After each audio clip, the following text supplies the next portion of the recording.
remembered. Yeah.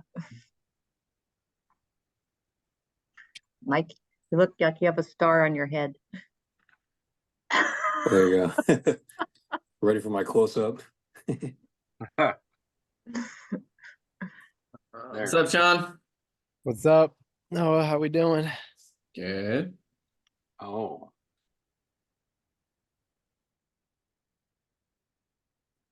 John's rubbing it in. You're outside, and we are in cold Iowa. Yeah, can't be here. I live and work outside all day. Attaboy. Nice. Lucky. Where are you? I'm in Malibu. Oh my Oh God. no, hey, LA, all right. Wow. Did you feel the earthquake a few days ago? What's that? Did you feel the earthquake? I did, yeah. It was That's crazy. my Yeah. first time feeling that. It was pretty cool. I was like, Yeah. whoa, what's going on? Yeah. All right. Well, there might be a few more people joining. We have a lot to get through today. So I think we're probably just gonna jump right in. First of all, thank you all for showing up and participating and being here. I know it's a decent amount of commitment, so I don't take for granted that you guys taking time out of your days to be involved in this. Yeah, I'm very grateful. So to pick up kind of where we left off for context, just so we all can sort of level set. So we ended in Cantos 17. We were talking about shame and when can shame be a good thing. That's sort of like where we left off. And then we saw Gurion, this huge monster, sort of take Dante and Virgil on this flight into what we're now landing in Canto 18. It's called Malebolge. Malebolge means pouches of evil. So there are going to be 10 pouches of evil in this next section of the Inferno. A lot of the 18 through 30, which are the cantos I'm going to try to cover quickly. I'm going to stay pretty close to my outline just in hopes that we can get through it. I'm going to focus a lot on the encounter with Ulysses or Odysseus, depending on if you are Greek or Roman. And I'm just going to touch on a few of sort of I'm going to try to touch on the well-known scenes from this section, but then also a few that struck me as we've kind of been doing this whole time. There are some scenes where I'm like, it feels like you're watching a movie that you're familiar with in a strange sort of way. So in Canto 18, they're dropped off by Gurion, and we enter into the 8th circle, which is the land of the fraudulent generally. It's called Malebolge, and it's divided into 10 pockets. Each has sort of a different sort of fraud. And so in the first ditch, which is Canto 18, Dante sees the seducers and the panderers whipped by demons. And then he meets a bunch of different people, including Jason the Argonaut, who's most famous for fetching the golden fleece in Greek mythology. And so it starts just with a description of Malebolge. There's a place, this is the first few lines, Canto 18. There's a place in hell called Malebolge, or a Malebolge. I think that's how you'd say it in Italian. Pouches of evil, all of iron gray stone, just like the ring that circles it above. Right in the center of this wicked plain, a broad and plummeting basin drops from sight. Its structure I will speak of in its place. This strip of hell that thus remains goes round between the hole and the hard precipice. Into 10 separate pockets, it is split. And so this is what he just introduces what Malebolge is, and he's like, the idea that we're about to go through these 10 separate ditches. That's sort of where we begin. And the first thing I want to touch on is lines 35. Well, let's go 34 through 42 in Canto 18. So this is kind of the first time, and you also have to put yourself in Dante's shoes, 1300s.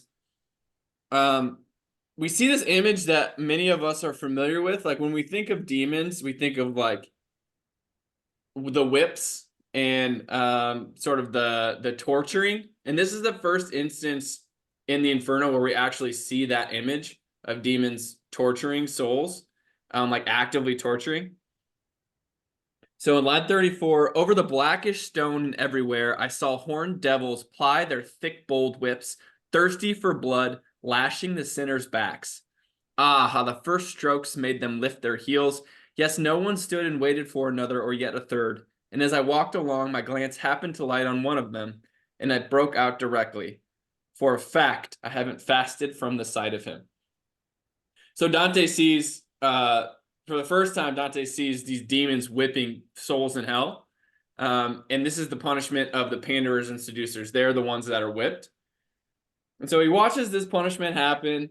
And then as they sort of move past this, deeper into Canto 18, he sees Jason the Argonaut, who's famous for his adventures of the Golden Fleece. Now, curiously, in Malebolge specifically, we're going to see Jason, who's one of the major Greek heroes, and then later we're going to see Odysseus, obviously another one of the major Greek heroes. And so it's something to pay attention to here is Dante's strategic placement of these Greek heroes in the circle of fraudsters. It's an interesting distinction for those of you. I mean, all of you know me. So like in writing, I have my two books, right? Philosophy and mythology. And what's curious to me is the philosophers, the Greek philosophers, Dante puts in limbo.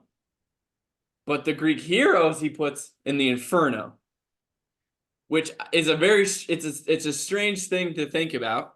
Now you could Plato, for a little bit of background. Plato, obviously Greek philosopher. Also, he disliked Homer and a lot of the Greek heroes because he thought that they were educating their youth on the wrong things. They weren't focused on the right things. And so it's interesting to see how Dante treats Greek philosophers differently from sort of the figures from the Greek poets and Greek mythology. But he sees in 85, when he's 85,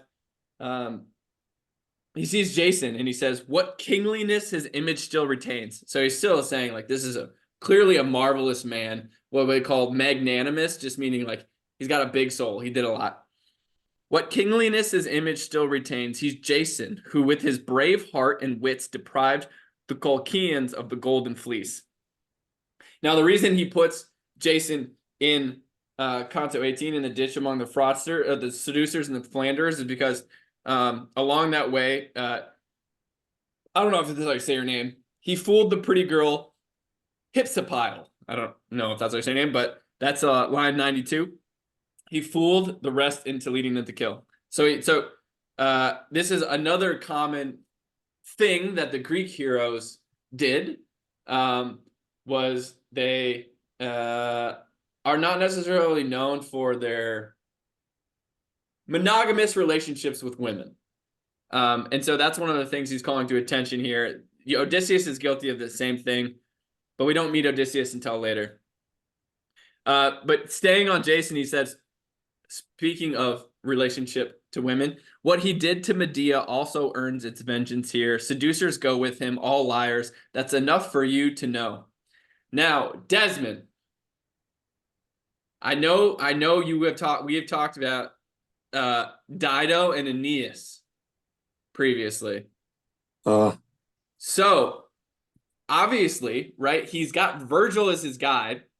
How does he draw that distinction of having Virgil be his guide and Aeneas? Would you say Aeneas is also guilty of it's a complicated relationship? So Desmond, do you want to maybe speak a little bit about the relationship between Aeneas and Dido from the Aeneid, if you remember, and sort of what the dynamics at play there?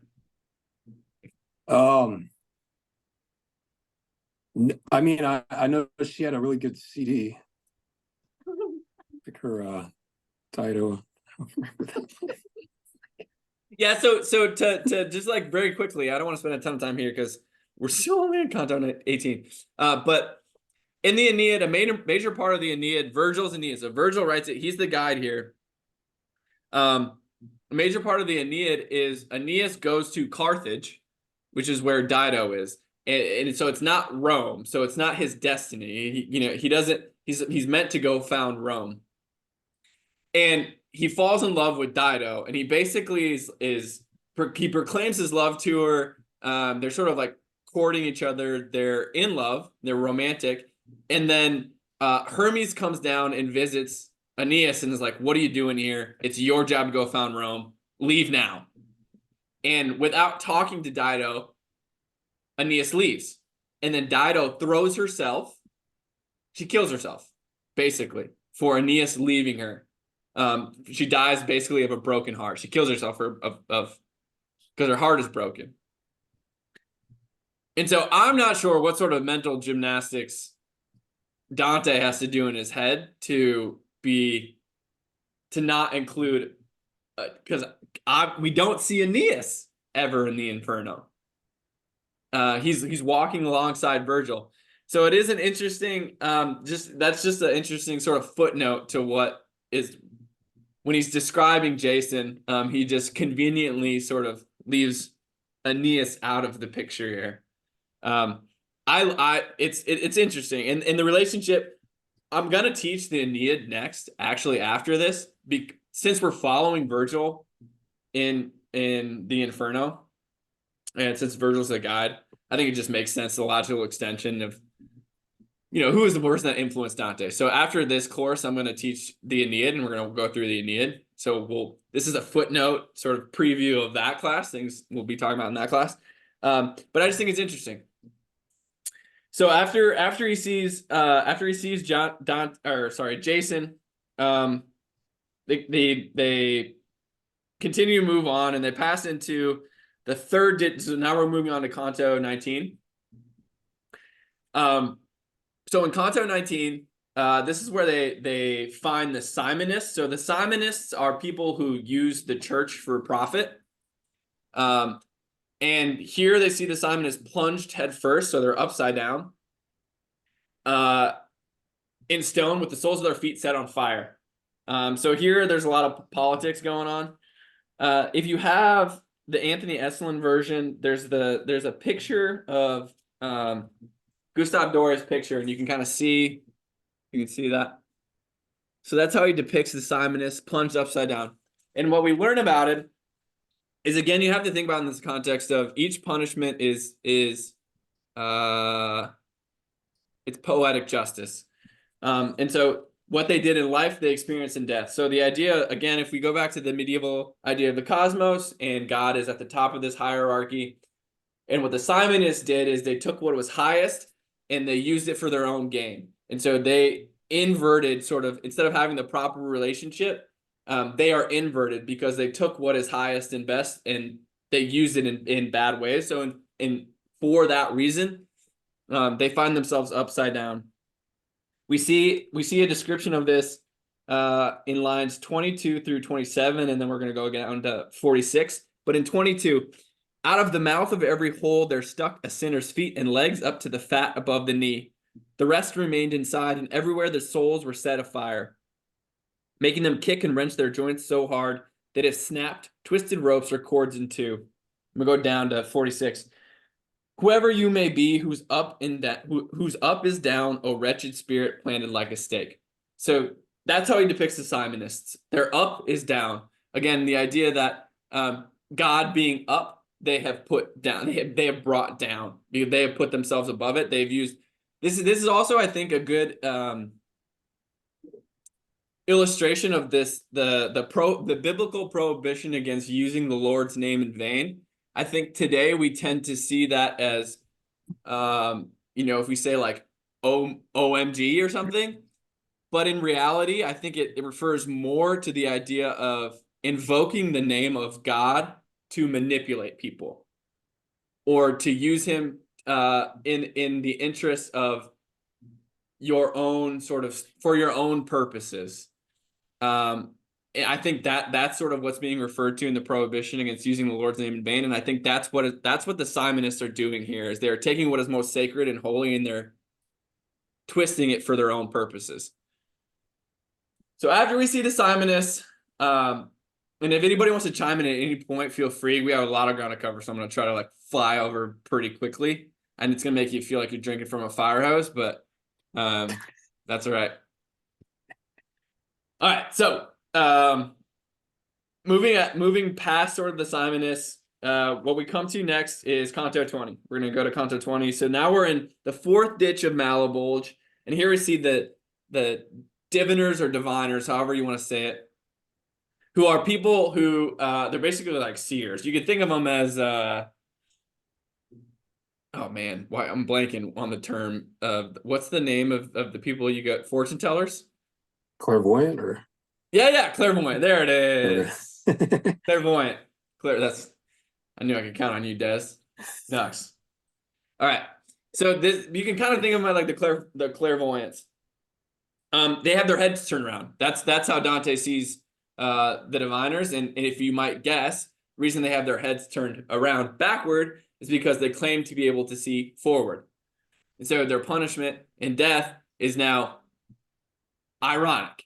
And so their heads are twisted on backward. So the description here comes in first part of Canto 20, line 7. And I saw people in that rounding veil silently weeping, walking in a place as sole and solemn as a litany. And when my eyes observed them further down, they seemed to miraculously scoot about between the chin and where the torso starts. For backward to the kidneys turned the face, and backward always did they have to go, as they had lost sight of things ahead. So they are no longer able to see ahead at all, because in life they claim to be able to see too far ahead, more than was proper for human beings, or more than was allowed to human beings. We also learn, so now we're going to go to 24. So this is the last time, I bring this up because this is the last time we see Dante weep. So when I looked at our human image there, so gone awry and twisted, this is line 22, that the eyes shed tears that trickled down the buttocks crack. I leaned upon an outgrowth of the bridge and surely wept. I wept so that my guide said, even now with all the other fools, here pity lives the best when it is dead. Who is more wicked than the man who longs to make God's judgment yield to human force? Lift up your head, lift it up. Look at him. So this is the last time we see Dante weep, and this is the last time we see Virgil basically say, it does not do to here pity lives the best when it is dead. Don't pity these people, these souls in hell. They are here for their actions in life. This is the last, this is sort of the I don't know, the final test, I guess, that sort of works all of Dante's pity out of him for the souls he finds in hell. And then the succinct description of the punishment of the diviners is comes in line 38. Because he wished to see too far ahead, now he looks and walks a backward path. So we already touched on that. Moving past the diviners or the clairvoyants, we're gonna go to Canto 21. Here we find we're now in the fifth ditch of Malebolge. And this is where we find the grafters, they're called. Now grafter just means somebody who bribes public officials. And he sees a lake of boiling tar, and then they see an unknown demon shouting at his fellow. So evil claw is the name of this guy. So they see like a troop of this is just a fascinating scene, so we're gonna talk about it a little bit. He basically sees a troop of demons sort of marching, and they have a bunch of pretty goofy names, and it's where C.S. Lewis gets inspiration for Screwtape and Wormwood as his demons' names in the Screwtape letters. But first, I want to talk about when they come to this ditch and they see the lakes of boiling tar. This is in line 16. So boiled below us a thick pot of pitch, never by fire, but by the art of God, leaving the banks all sticky in this ditch. I saw the tar, but in it I could see nothing but bubbles that the boiling raised, puffing and swelling big until they popped. While down below attentively I gazed, my guide hollered at me, "Look out! Look out!" And I grabbed me from the spot where I was standing. I turned as one who can't just wait to see, although his valor fails for sudden fear, whatever thing it is, he must flee. Who looks but takes no time in getting out, and there behind us, scrambling up the ridge, I saw a devil coming, black as hell. Now, that I just think that's sprinkled throughout this is like Dante includes these like very human experiences. So in this situation, I turned as one who can't just wait to see whatever thing it is he must flee. So it's like we all have that experience of like if there's something we see, or maybe there's something coming at us, or there's something that we know we shouldn't be looking at, and then it's like the weird human instinct of to just like stare at the thing that's coming towards you, and it's sort of the deer in the headlights syndrome. That's exactly what's happening here. Is Dante is like a deer just staring at the car as it's approaching. He's sort of pulled out of it by Virgil. But then I saw the devil coming, black as hell. So this is in reference to the evil claws. So these evil claws come marching in. They come marching in like it's line 37. And after they come marching in, we learn a little bit more about Evil Tail is one of the names of these demons. And so if you remember back to the Gates of Dis, when we talked about the powerlessness of hell, there's another instance here. So after all of these demons come marching in, they want to basically block the path of Dante and Virgil from moving further forward. And we come again to Virgil basically saying, hey, our trip is divinely sanctioned and ordained. Get out of the way. So this comes in 76, line 76. Well, let's go back up. Let's go to 73. Before you snag me on your hooks, you'd best get one of you to come and hear me out, and then decide to stick the fork in me. So this is Virgil telling like, you got like, come out. And they all cried out, Evil Tail should go. One of them stepped up. All the rest stood pat, saying, what good does he think this will do? Evil Tail, do you really think you see me coming here? My teacher said, secure from every obstacle you've put before me without the favor and the will of God. So Virgil's like, do you think I'd be here unless I was told to be here? So let me go, since it is willed in heaven that I should show someone this savage road. And that so disappointed was his pride, he let the hook fall clanking to his feet and said, there won't be any stabbing now. That's what Evil Tail says.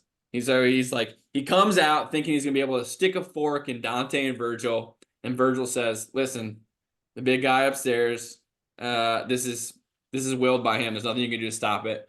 And instead of putting up any kind of fight at all, Evil Tail just drop his pitchfork and says, and throws and huffs one big great sigh of disappointment. And so they continue on. And not only do they continue on, but some of the demons they are told to accompany Virgil and Dante. So this is in lines 117. Go on with them. They won't do any harm. And this is where C.S. Lewis gets inspiration. Step forward, Trample, Frost, and Harlequin. So began to them. And Lard Dog, you and Curlybeard. You lead the troop of 10, and Storm Breath, March Along, and Dragon Snout, Dog Scratcher, and Tusky Swine Tooth 2, and Gob Goblin, and Reb Froth. Howling mad, go all around to search the boiling glue. Keep these men safe until that other ridge, the one that crosses all the dens, intact. So Evil Tail, after he's told that they can't do anything, he's like, all right, you guys go with them, take them where they need to go, make sure no harm comes to them. Which is a strange thing. Like, why do they need the accompaniment of a troop of demons? Like, what is all that about? But we're moving on Well, so once he tells Dante is like, oh no, he says line 127. Oh no, teacher, what's this I see? Let's go alone if you can find the way without an escort. I don't want one, me. If you're as wary as you've ever been, don't you see how they grin and grit their teeth and arch their brows to threaten us with pain? And then Virgil says to Dante, you mustn't be afraid. Let them go grit their teeth if they think best. They do it for the boiled meat and the pitch. Then the platoon turned sharp left on the bank, but first they stuck their tongues between their teeth and blown it at their sergeant for a sign. The sergeant made a bugle of his arse, which basically he made his butt a trumpet. And he was like, and so like call them to order. And so he calls these demons to order and sort of issues them these orders to accompany Dante and Virgil. And it's a weird scene, but because like, you know, even in the Inferno among demons, there is, for at least a little bit, there is order. Like they're willing to follow orders, and there's a hierarchy in a strange sort of way. But it's only temporary order, because we move to Canto 22, and this whole canto is basically just full of Dante and Virgil watching the demons harpoon a bribe taker and then also quibble among themselves. So the order doesn't last very long. And so this whole all of Canto 22 is just them going back and forth. So we get a little taste of it. Let's go to line 133. Trample Frost took the joke in rage and flew right after Harlequin, eager to see the soul escape so he could start a brawl. And when the barterer had disappeared, he turned his talons to his fellow demon and clutched him in a hold above the trench. The other was a full-grown falcon too, if it should come to talons, and they both fell in the middle of the boiling pool. The heat did its disc grappling pretty quick. But for all that, there was no getting up with wings so limed in tar and clouded thick. Curlybeard, groaning with the rest of them, commanded 4 to fly to the far side, harpoons and all. And with the greatest speed, the demons flew to man the posts assigned and stuck their hooks into the glued-up fellows, who were already cooked beneath the crust. And so we left them in that tangled mess. So you might imagine this, like if you ever watched like cartoons and people are wrestling, and then it just like turns into a giant dust bowl. That's basically what's happening here. They leave them in this tangled mess and go their own way. So Virgil and Dante escape from the evil clauses, and now we're in Canto 23. They escape from the evil clause by sliding down this steep bank into the 6th ditch, and then here they find the hypocrites who are wearing cloaks of lead. They speak to a couple. This is another portion that's heavy with Florentine politics. They find some friars and some hypocrites who set the stage for a civil war in Florence. And then they also learn that the evil clause fooled them when they said there was a bridge. So this is where it's kind of the line of it's Virgil, the idea that Virgil was fooled by the father of lies. And so this is where we see Satan sort of referred to as the father of lies. But first, very beginning of Canto 23, this is a sidebar footnote that I just think is a funny story. It's not funny. It's just interesting. Not even interesting. I don't like the word interesting. I use the word interesting too much. It's insightful. So very beginning, silent, alone, no escort at her side. We set out, one before and one behind, as friars minor walk in a single file.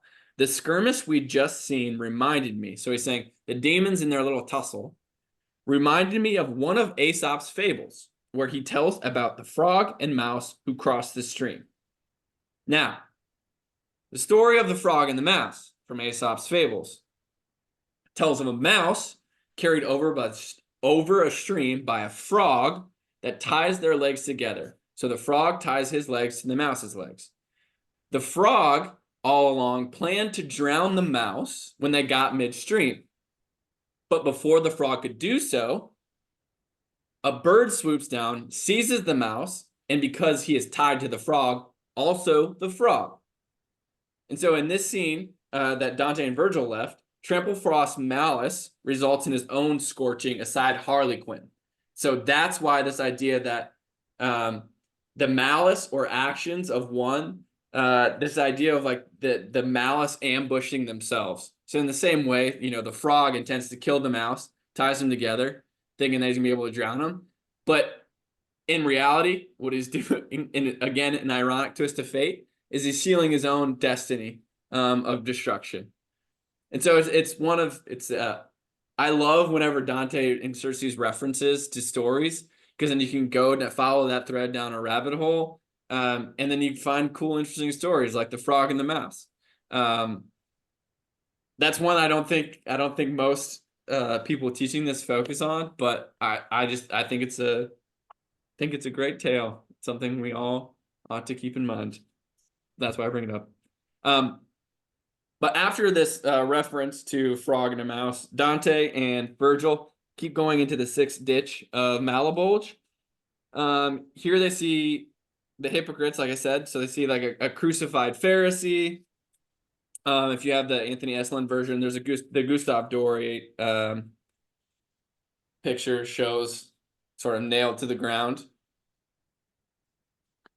Then we also see the hypocrites. So the hypocrites, there's this idea of the weight of hypocrisy. So let's go to 97. But who are you, distilled in drops of woe, so many drops that fall along the cheek? What is your punishment that glitters so? And one replied to me, our yellow capes are made of lead so heavy that the weight, as you can hear, causes the scales to creak. And then we're going to go down to 115.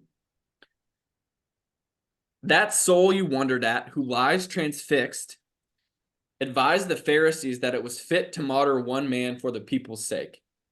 So here we seeing the hypocrites, and when he says the soul you wonder at, so that picture I had just shown you, the crucified Pharisee, this one.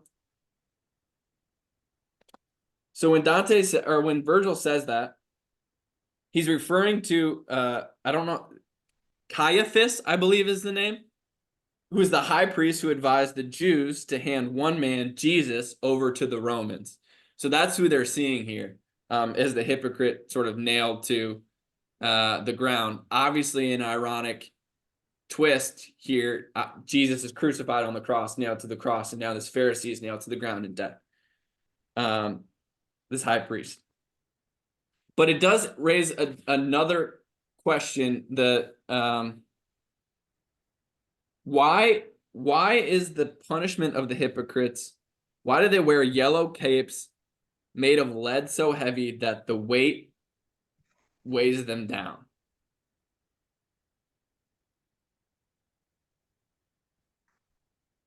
Desmond. Because they it's like a facade, so it looks like really good on the outside, but the inside it's very heavy. Like that's why it's that color. So it's like, oh, on the outside it's like, oh, we're pretending to be like we're in the right, but inside they're like in the wrong internally. Yeah, I mean, I think you're spot on. Okay. No, I think it's spot on. That because if you think about it, like even every time you lie, you carry that lie and you're forced to remember that lie with you into the future. So it has a weight. So hypocrisy is the same thing. If you are pretending to be something that you're not, you have to constantly put out a front that isn't true. And so there's a weight that comes with it because you're constantly having to keep that in the back of your head of like, who is this version I'm showing? What is the lie that you have to remember? What is the lie that I told? So I can keep it going. So there is a weight, there's a cost to that, both physically and I would like mentally. You think about everything being energy, and we only having a certain allotment of mental energy. It's like how much of it do you spend sort of stuck on things because of a lie or because of hypocrisy or it's exactly what you're talking about. There is a weight associated with being something other than what you are, or saying things that aren't true. So that's I submit also alongside with you why they wear cloaks that weigh them down. So after Dante and Virgil see this scene, this is where at the end of Canto 23. So this is where they find out that when the evil clause had told them, hey troop, and when Evil Tail said, hey troop, escort Dante and Virgil to the bridge. This is where they come to where the bridge is supposed to be, and they find that there is not a bridge. And this scene tells us something about Virgil. So this is the very end of Canto 23. This is 139. My guide stood still a moment, his head bowed, then said, he gave a bad account of things, that one who hooks to sinners. So he's saying, Evil Tail lied to us. And the friar, when I was at Bologna, I heard tell of all of the devil's vices, and I heard he was a liar, and the father of lies. At that my guide set out with greater strides, some anger darkening in his countenance, and I too left the heavy-laden souls and followed after his beloved feet. So what's interesting here is that Virgil is caught off guard by the fact that the demons are liars. So this is what clearly, we know that Virgil is in limbo. So this is another distinction between the souls in limbo and the ones in the Inferno. The ones in the Inferno, it would not have been foreign to them. They would have understood that, of course, he's the father of lies. Of course, how could you trust these demons? But Virgil still has a semblance of innocence about him, and that is why he's in limbo. The fact it doesn't even occur to him that Evil Tail lied. And so he's a little bit shocked.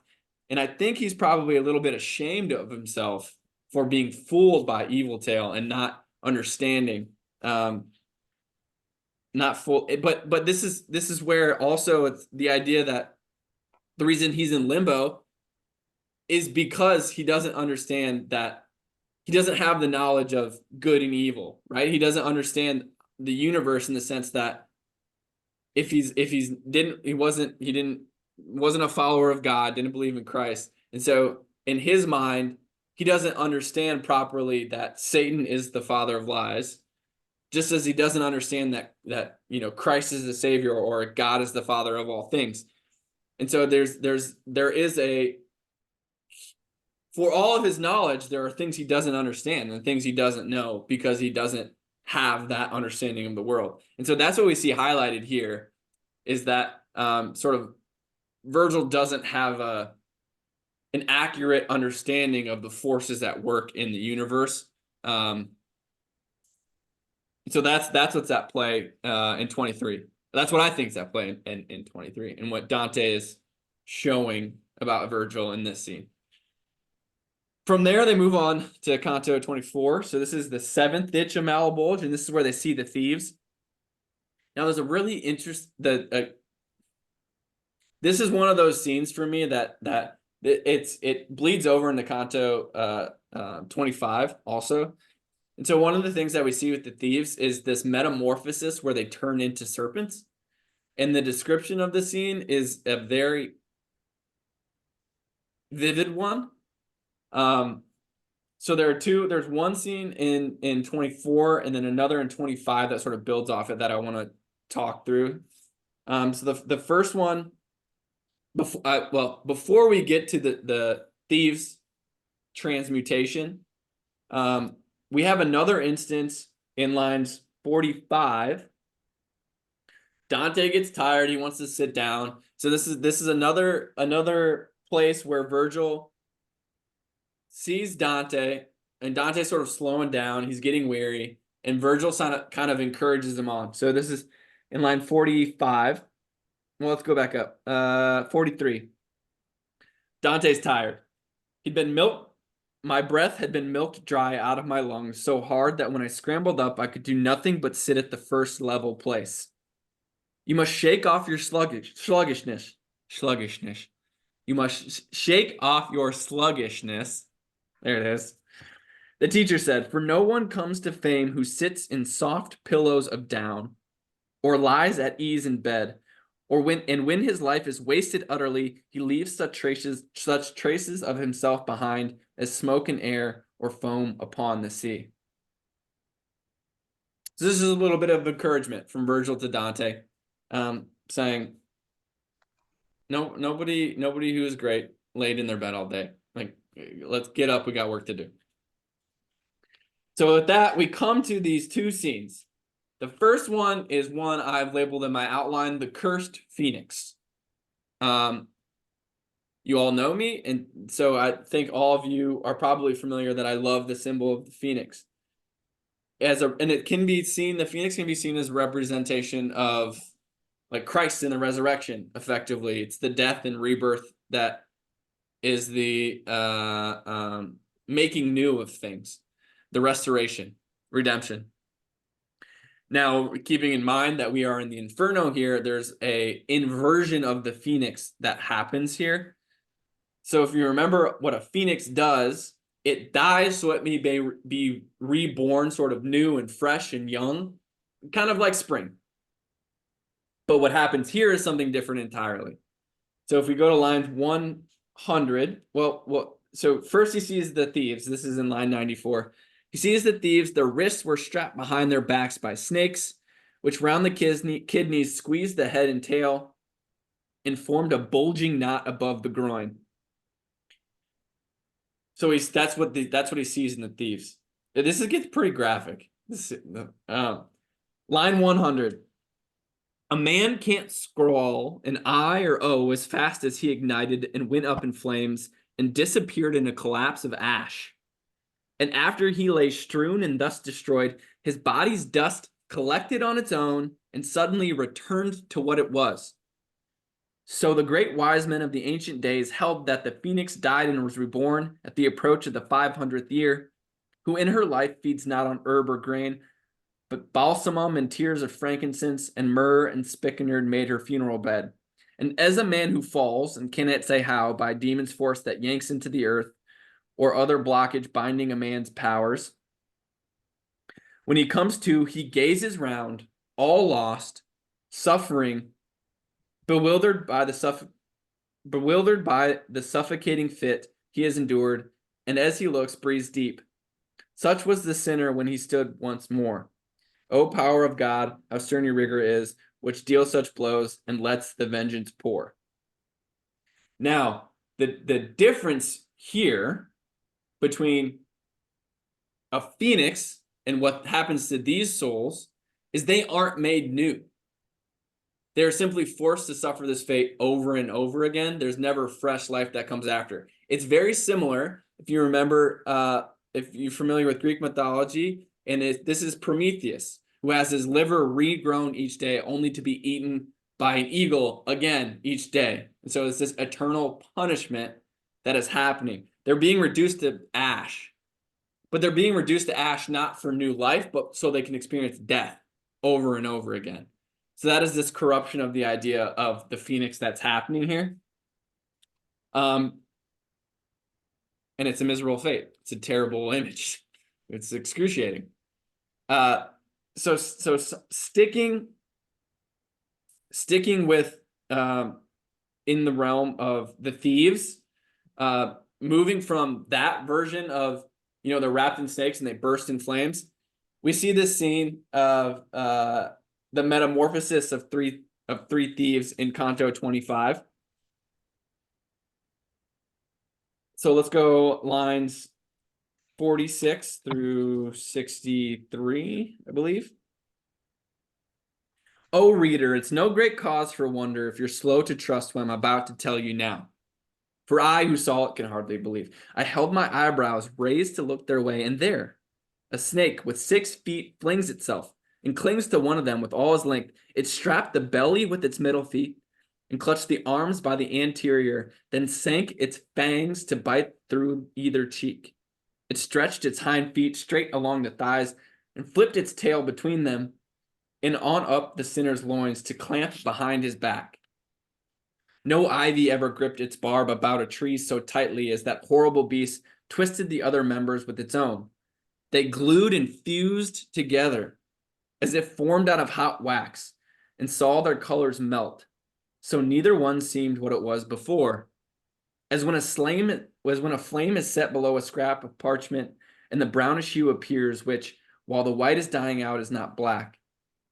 The other two cried out as they looked on, Alas, Agno, how you've changed yourself. Already, see, you're neither two nor one. Already indeed their two heads had formed one, and there appeared two figures mingled in one face, where the two faces had been lost. Out of the four bands of flesh they formed two arms, the thighs and calves, the belly and the chest made members that no man has ever seen. Each former continence was canceled out. The image and perversion seemed both two and nothing. And as such, it slunk away. So here we see this weird situation where the snake slowly wraps itself around the thief and then fuses into the thief, and then the snake becomes the man and the man becomes the snake. So that is how Dante sees the thieves. Again, going back to this idea that the idea of the polis, and going back to Plato and Aristotle, and the idea of sort of man being made for participation in community, and seeing the thieves here in the eighth circle, so pretty low, all things considered. The idea that these thieves are violating the natural order and the natural order of things, because they're violating the harmony of society and taking. It's sort of the violation of, C.S. Lewis would describe the golden rule basically as existing in what he calls like the Tao and the abolition of man. It's one of those rules that transcends religions, cultures, time, and space, is a pretty much universally accepted rule that you should treat others as you want to be treated. That's like the golden rule. And so that's what thieves fundamentally is, one of the most fundamental rules. That's what they're violating, is this idea of like, for harmony to exist at all, we have to treat others how we want to be treated. And in their thieving, what they're doing is that basic principle of harmony and order, they're violating. And so that snakes in Western culture, at least, are associated sort of with that. Obviously, Milton would make Satan the snake in the Garden of Eden, something that wasn't, the association that wasn't made until John Milton in Paradise Lost. In the West, snakes have always sort of been these deceptive creatures.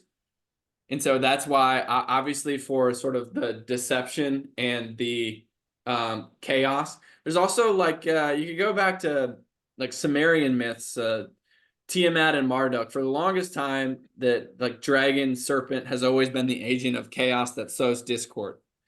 And so it's always the hero who has to bring order to the chaos. But what we see is, because the thieves are sowing discord in the harmony of society, they're turning into snakes. They're turning into serpents. They're turning into the symbol and representation of chaos, because that's what they're introducing into society. So, and now we move to Canto 26. We got 10 minutes left. This is where I want to spend most of my time. And we might not get through all 30, but that's okay. 26. So now Dante and Virgil are in the 8th ditch of Malebolge, where they see evil counselors, holy swathed in flames, and speak through the tongue of fire at the top. This is where they meet Ulysses and Diomedes, the twin-tongued flame. And we hear Ulysses recount the story of his men dying on their voyage. This chapter Canto is very rich. So if there's one to go back and reread or read if you hadn't had the chance, this one is it.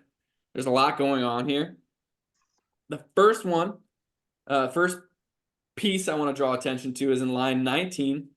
So Dante, in this ditch, I've mentioned previously how occasionally throughout the Inferno, Dante has reactions to things because he sees himself in the people that inhabit that particular ring of the Inferno. This is one such instance. So in line 19, we see Dante. He doesn't weep this time, but he grieves. He says, "Then I did grieve, and now I grieve again, when I direct my mind to what I saw, and hold my genius under tighter rein, lest without virtue's guidance it run loose. that if my stars or grace has given me good, I won't begrudge myself in its abuse. So what Dante is saying here is he's saying, we're going to find Ulysses and other people here who use their gift and their ability with words to convince people to do dishonorable things. If I'm not careful, if I'm not guided by virtue, I'm going to do the same thing, and I'm going to end up here. That's what Dante is reflecting on. He says, this is continuing in line 25, but as a peasant resting on a hill in that warm time of year, when he who sheds light on the world hides less than usual, when the mosquito follows on the fly, sees crowds of fireflies in the twilight dwell, down by the vineyard or the fields he's tilled. With just so many flickering firelights shone the eighth pouch, as I was aware as soon as I could see the bottom of the pit. And as that prophet who avenged himself with murderous bears, behold the chariot of Elijah, horses galloping steep in heaven. He couldn't follow its parting eyes, but saw no more than one bright burst of fire, like a small cloud, ascending higher and higher. So here he's talking about sort of the flames that he's seeing coming from these people's tongues. The fires that light them swaddle them inside. In every flame there dwells a soul, the fires that light them swaddle them inside. So this is just a representation of the fire that came out of their mouth now consumes them in death. So going back to something we talked about earlier too, of the fire, creative fire, being a symbol of God's creative power. As the logos, the divine logos, what we say with our word and our speech, that's sort of this representation of fire. And now because they abused that fire, they abused that gift, they are now consumed by that thing that they abused. Now, so this is where we come to Ulysses. So they see sort of generally all of these souls being tortured, and similar to what we saw in the second circle in the circle of lust, when Dante says, "How? I want to talk to those two souls." He does the same thing with Virgil here about Ulysses. It says, "Teacher," this is in line 65, "Teacher, I pray with all my heart and pray again up to 1,000 prayers that you will not decline to let me stay until the twin-horned fire comes near. You see, what great desire has made me bend their way." And then Virgil says to Dante, "Your prayer is worthy of the highest praise, and therefore I agree. But you must hold your own tongue in restraint. I understand your wish, so let me speak." Virgil saying, let me talk to them. "For they might take your language in disdain and shy away from us, since they were Greek." So what he's saying is, these guys are Greek. You are not Greek. You are Italian. They hear you speak in Italian. They might not talk to you because they are elitist. What he's saying here. But Virgil gets their attention, brings them over, and this is where we learn all about Ulysses' use of speech in guiding his crew to their death. So one of the things about Odysseus, if you're familiar with the Odyssey or remember the Odyssey, is that Odysseus doesn't do a very good job of keeping the rest of his crew alive. He stays alive, but everybody else dies. And so there's an argument to be made that Odysseus is a pretty selfish man. He does not really serve other people. He's only self-interested and worry about him and his own trip back to home. And he's willing to sacrifice the others around him, which is one of the reasons that Virgil creates Aeneas in response to Odysseus, because Aeneas' whole thing is loyalty. Loyalty to country, loyalty to God, loyalty to everybody. So Aeneas' piety is his purpose. So that's Virgil creates Aeneas as the Roman ideal in response, in part, to Odysseus being the Greek ideal. But in the encounter with, we're gonna read from 94 to the end. So this is a pretty lengthy portion, but like I said, this is one of my favorite scenes in the Inferno.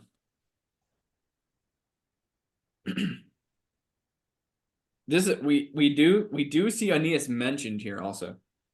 So I'm gonna go back to when we say that. So we're gonna start in line 91. "When I left Circe is the one who turned Odysseus's men into pigs, if you remember the Odyssey. "When I left Circe, who had lured me away for more than a year on her isle near Gaeta, before Aeneas gave that cape its name, neither the sweet affection for my son, nor piety due my father, nor the love I owed Penelope to bring her joy, could drive me from the burning to go forth to gain experience of the world and learn of every human vice and human worth. All right. So in the Odyssey, the very end of the Odyssey, after Odysseus faces all of these things to get home, all of these troubles, he gets home, kills all the suitors, and then is dissatisfied. He leaves again. He wants to go on an adventure again. And so in part, he is sort of emblematic of this insatiable spirit who must always be doing something, must always have more. This is when he says, nothing could drive me from the burning to go forth to gain experience of the world, to learn of every human vice and human worth. I sent myself on the deep open sea with only a boat and a small troop of men, my friends, who would never had abandoned me. Strange, because he would abandon them. I saw the shores of either continent up to Spain and Morocco, saw Sardinia and all the other isles that ocean bays. I and my comrades were stiff-limbed and old when we arrived within the narrow mouth, where Hercules once set his warning signs, lest man should dare to venture past this mark. So this is a reference to the Pillars of Hercules. Pillars of Hercules represented sort of, once you got outside the Mediterranean, it was the open sea. So they were warning signs. They were these pillars that were meant to be basically say kind of like abandon all hope, you enter here. Of like, this is past this point, you guys enter the deep sea. There could be monsters out here. We think there might be dragons or leviathans. Nobody's been here. You might fall off the earth. Like, who knows what's going to happen outside these pillars? We don't know if it's safe. So Odysseus is saying that they went past where Hercules once set his warning signs, lest man should dare to venture past the mark. On the right, I left Seville behind, and on the left, Cucha. Then I spoke, "O brothers." So this is where we get the tongue. Then I spoke, "O brothers, who have borne innumerable dangers to reach the setting of the sun, for these few hours remaining to our watch, for time so short in which to live and feel, do not refuse the experience of the lands beyond the sun, the world where no one dwells. Think well upon your nation and your seed, for you were never made to live like brutes, but to pursue the good in mind and deed. I made my comrades' appetites so keen to take the journey. By this little speech, I hardly could have held them after that. Turning aft side to the morning sun, we made wings of our oars for the mad flight, gradually gaining to the left so far that nightfall now revealed the southern pole and all its stars, while ours were sunk so low they never rose above the ocean's rim. 5 times the light of the moon's underside was kindled for the earth, and 5 times quenched. Since we'd set out upon the arduous pass, when far off there appeared a mountain shore, hazy and dark, which seemed to loom so high. So this is actually Mount Purgatorio, which is the second part of the Divine Comedy. So what Odysseus is saying here is like, we're venturing out, and we see Mount Purgatorio, like we see then remember he's alive when they're seeing this. When far off there appeared a mountain shore, hazy and dark, which seemed to loom so high.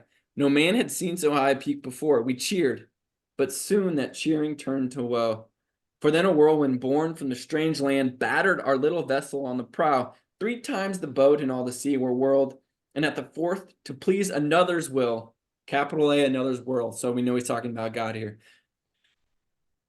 The aft tipped in the air, the prow went down until the ocean closed above our bones. What Odysseus is saying here, we were on our way to Mount Purgatorio. We were on our way to see, go to a place that was beyond mortal reach, but was not given to man to go to. This is the difference between Dante and Odysseus. Odysseus tries to get there on his own efforts. Dante is guided there by Virgil. It's the same difference between the Tower of Babel and Jacob's Ladder. One is an attempt to build a bridge to God by its own hands, and one has the bridge sent down in Jacob's Ladder. So that's sort of a distinction that is made here between what Dante is doing and going into the afterlife and what Ulysses or Odysseus tried to do. There are a few other so after this, just looking at my notes here to make sure I got all the Yeah, so what I want to talk about here, as I just want to pause, we're at the end of time, but this idea of what Ulysses is saying here actually sounds pretty good when he's saying it sounds when he's, for time so short in which to live and feel, do not refuse experience of the lands beyond the sun, and where the world knows where no one dwells. Think well upon your nation and see it. So that, and then he says this line, and it's like, it's actually a pretty good line. For you were never made to live like brutes, but to pursue the good in mind and deed. Well, that seems like a pretty good thing to say. I made my comrades' appetite so keen to take the journey by this little speech, I hardly have held them after that. Now, I submit that the reason that Dante sees this as an affront to God is because of the intentions and heart and desire of Ulysses. If we go back to when he says, the burning to go forth to gain experience of the world and learn of every human vice and human worth. And so what we get is an image of Odysseus that wants to explore and do all of these things for his own pleasure, his own sake. There's no sense of doing something for anybody outside of himself. It's all I want to experience. I want to learn of every human vice. I want to learn of what makes a man a good thing. And so when he says, when you're never made to live like brutes, but to pursue the mind and good indeed, it's a very small version of the good that Ulysses is referencing here, because all of his good is a personal good. It sort of lacks the wholeness, and it lacks the love of other. It lacks the unity. It lacks the harmony required of friendship and kinship. It's all self-interested, self-absorbed, and for his own benefit. It's all centered around his own desire to accumulate power, status, knowledge. So that's I think what where Odysseus goes wrong. There's also other background. If you remember the Iliad, at the end of the Iliad, Odysseus is the one responsible for devising the idea of the Trojan horse. Again, makes sense he's with the fraudulent, because it's deceptive, right? They come, the reason that how they take down Troy is the Greeks pretend to be giving the Trojans a gift in this horse. They even have a guy lie on their behalf and say, no, they left. This is a gift for the Trojans. Accept it. The Trojans accept it. And then the Greeks betrayed them and slaughtered the Trojans. And so Odysseus is the mastermind behind that. Now it's always conflicting because it's still, when we're in modern education, when you're little, you read the Odyssey and you read Odysseus and he's sort of like painted as this hero, and less attention is always given to some of the less admirable aspects of him. But Dante sees right through it, clearly puts him in the eighth circle of hell for a reason. And so it's something we're thinking about. That's not to say I don't think I wrote about it in my second book. I think there are things to learn, and there are admirable aspects of Odysseus as a character, but there are also some major flaws. But we are 5 minutes past time. I'm not going to spend any time talking about 27, 28, or 29, or I think that was maybe 30 next time, because I want to focus everything on the last circle of hell and the encounter with Lucifer. So next week is the last class in this group. We can do another one after it if you guys want to, just to talk about our reactions as a whole. Maybe we'll do that. Maybe we'll do 7. And the last one will just be sort of our reflections as a group on our takeaways. But next week is just going to be 4. So it's 31 through 34. You're not missing much in the other ones, in 27, 28, 29, 30. It's just more imposters and frauds. Read them, but you get the gist. Oh, I guess what I will mention is that in 28, guess we already talked about it. And this is just from the outline. This is the outline. So we see the sowers of discord in 28, and so like the thieves, the sowers of discord disrupt the polis. Like I said, the community. Man, Aristotle thought, was a political animal. We desire community and coming together to solve problems and create a society that's governed by certain social rules aligned with nature. We are political and community-oriented creatures, and we need community in order to fully flourish as human beings. That's what Aristotle thought.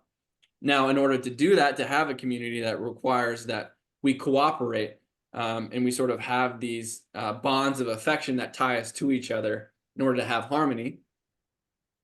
And Aristotle thought that man was a living creature whose fulfillment could only come in the context of community. Thomas Aquinas, who is said to have baptized Aristotle, largely subscribed to this same view in the context of Christianity and the Christian community. And so for their role in disrupting the polis, or the community, the sowers of discord slash at their own bodies, just as they slashed at cities in their life. So this is an image, one of the more popular images that we see, Gustave Doré. It's Bertrand de Born holding his own severed head.